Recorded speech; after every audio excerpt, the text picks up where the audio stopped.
नमस्कार, मी अनिल उपाध्ये. शिवसिद्ध बातमीपत्रात आपलं स्वागत आहे. पाहूया आजची बातमी. राधानगरी तालुक्यातील शेटकेवाडीतील शेतजमीन गट नंबर 532 मधील मालकीवरून वडील दिनकरभाऊ भोगुलकर आणि चुलते शंकरभाऊ भोगुलकर यांच्यात न्यायालयात वाद सुरू होता. त्याचा निकाल नुकताच दिनकरभाऊ भोगुलकर यांच्या बाजूने लागला होता. त्यामुळे दिनकरभाऊ भोगुलकर यांनी त्या शेतात भात लावण्याचा निर्णय घेतला होता. त्यानुसार बुधवार दिनांक 22 रोजी सकाळी 10 वाजता दिनकरभाऊ भोगुलकर, त्यांची पत्नी चंदा दिनकर भोगुलकर, विवाहित मुलगी रणजित भोसले, सुलभा नांदवडेकर, मनोज सोहम नांदवडेकर, अस्मिता मगदूम, विपिन मगदूम हे सर्व नातेवाईक मिळून भात रोप लावणीसाठी गेले होते. यावेळी चुलते शंकरभाऊ भोगुलकर यांच्यासह भरत भोगुलकर, मनोहर भोगुलकर, सिद्धार्थ मनोहर भोगुलकर, आकाश खांडेकर, सविता भोगुलकर, वैशाली मनोहर भोगुलकर, श्रेयस भरत भोगुलकर, आकाश खांडेकर, निखिल रेडेकर, नकुशी रेडेकर, शोभा खांडेकर असे तेथे येऊन तुम्ही हे शेत आमचे आहे, तुम्ही या शेतात काम करायचे नाही असे म्हणून शिवीगाळ केली आणि प्रचंड काठीने मारहाण केली. पुन्हा शेतात आलासा तर तुम्हाला जिवंत सोडणार नाही अशी धमकी दिली.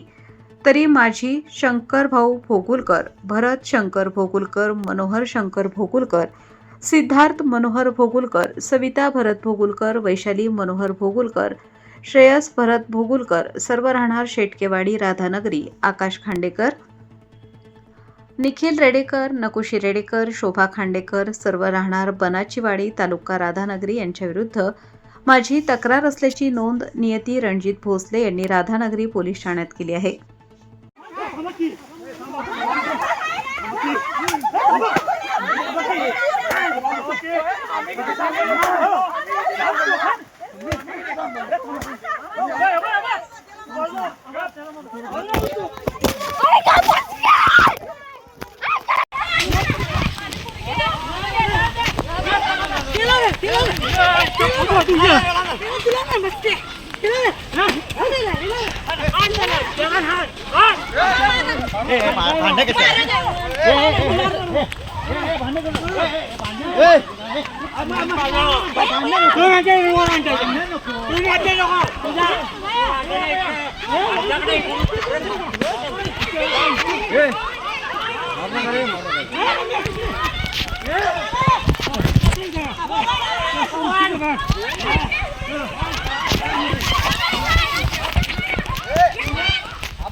Tiene que lo